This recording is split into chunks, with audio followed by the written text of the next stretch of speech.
किसी गांव में एक आदमी रहता था। उसका नाम कलवा था। उसके परिवार में उसकी पत्नी और एक बेटा था। बेटे का नाम मुकेश था। कलवा की पत्नी का नाम शकुंतला था। कलवा किसी फैक्ट्री में काम करता था। उसे महीने के 6,000 रुपये मिलते थे। कलवा का बेटा मुकेश अभी कॉलेज की पढ़ाई कर रहा था। इंटर पास कर चुका था। अभी वो बीए फाइनल ईयर में था। बीए पास करने के बाद उसने पढ़ाई छोड़ दी और नौकरी की तलाश करने लगा। उसके पिताजी कहते हैं, बेटा, तुम पढ़ लिख कर बड़ा आदमी बनना। मैं तो सारी जिंदगी मजदूरी करता रहा। तुम मेरी तरह मजदूरी मत करना। पिताजी, मैं आपकी बात को याद रखूंगा। एक दिन मुकेश नौकरी की तलाश में घर से निकला। पिछले कई दिनों से वो नौकरी की तलाश कर रहा था, मगर अभी तक उसे नौकरी नहीं मिली थी। वह काफ़ी परेशान हो चुका था।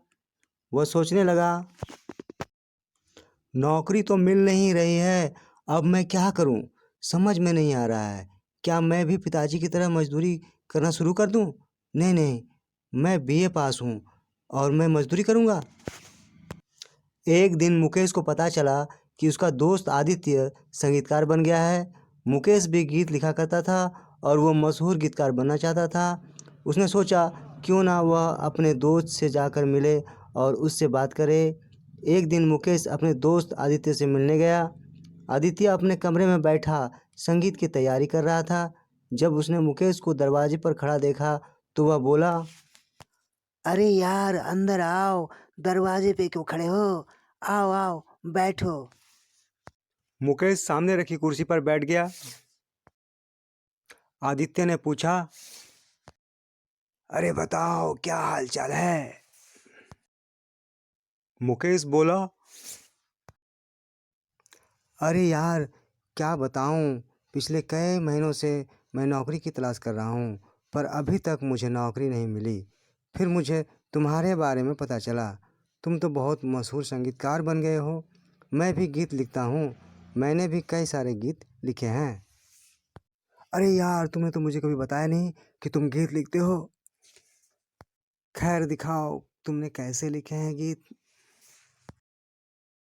मुकेश ने वो डायरी आदित्य को दी जिसमें उसने गीत लिखे थे। डायरी खोलकर देखने के बाद आदित्य बोला, यह तुमने क्या लिखा है? ऐसे कोई गीत लिखता है? इस तरह के गीत आजकल नहीं चलने वाले। ऐसे गीत लिखोगे तो कभी गीतकार नहीं बन पाओगे। मुकेश उदास हो गया और वापस अपने घर आ गया। वह सोचने लगा,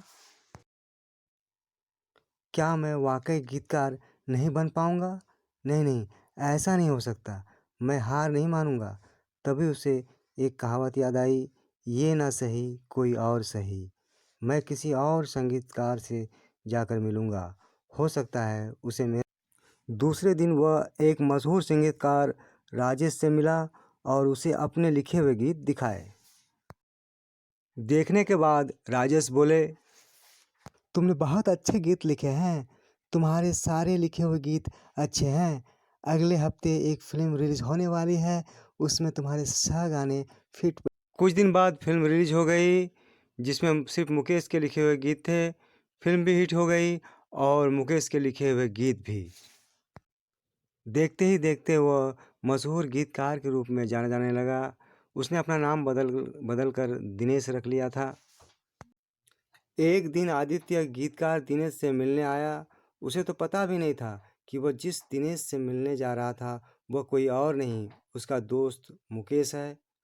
आज मुकेश के पास सब कुछ था, गाड़ी, आलीशान बंगला, रुपया, ऐशो आराम। इसलिए कहते हैं कि कोशिश करने वालों की हार नहीं होती।